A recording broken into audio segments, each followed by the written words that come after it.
Lord. మన ప్రభును ప్రియ రక్షకుడైన యేసుక్రీస్తు నామమున మీకు అందరికీ వందనాలు, శుభాలు. ఈ దినానికి ఏర్పాటు చేయబడిన వాగ్దానము యోవేలు గ్రంథం 2వ అధ్యాయం 26వ వచనం. నా జనులు ఇక ఎన్నటికి సిగ్గునందరు. ప్రిదోన్ బిడ్లారా, దేవుని వాక్యం తెలియజేయబడతా ఉంది. నా జనులు ఇక ఎన్నటికి సిగ్గునందరు అని. ఎందుకు తెలుసా? పరిశుద్ధ గ్రంథంలో యోసేపు గారి జీవితాన్ని కనుక మనం ఆలోచన చేస్తే, యోసేపు గారి జీవితంలో ఆయనకు కళ్ళ స్వభావం కనబడతా ఉంది. ఇదిగో ఆయన జీవితంలో కనబడుతున్నటువంటి అనేకమైన కళలు ఇదిగో వాళ్ళ తండ్రి దగ్గరికి తీసుకొని వచ్చి, నానా నాకు ఈరోజు ఇలాంటి కళ వచ్చింది నానా అని చెప్తా ఉన్నాడు. ఇంకా వాళ్ళ అన్నల దగ్గరికి కూడా వచ్చి ఇలాంటి విషయాలని చెప్తా ఉంటే వారి అన్నలు ఇదిగో తమ్ముడైనటువంటి అతని మీద చూస్తూ నవ్వుతున్నారు, గేలి చేసి మాట్లాడుతున్నారు.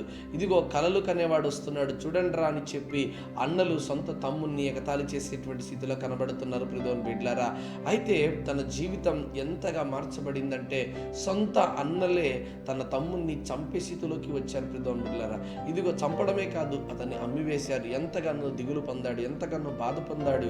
ఇదిగో అనేకమైనటువంటి జైలు జీవితాన్ని చూశాడు, ఎంతో అవమానపరచబడ్డాడు.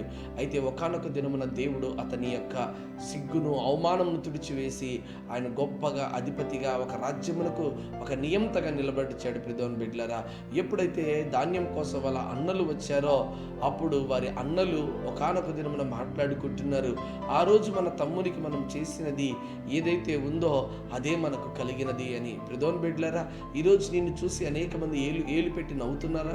నీలాంటి ఒకరు బ్రతుకుతున్నారని అనేక మంది నవ్వుల పాలుగా నిన్ను మాట్లాడుతున్నారా? ఎక్కడ నీవు అవమానపరచబడ్డావో, ఎక్కడ నీవు తలదించుకున్నావో దేవుడే అక్కడ నిన్ను తల ఎత్తుకునే స్థితిలోకి చేసేవాడిగా ఉన్నాడు. హల్లెలూయా. అయితే నా జనులు ఇక ఎన్నటికీ నీ సిగ్గునందదురు అని దేవుని వాక్యం తెలియజేయబడుతుంది కదా.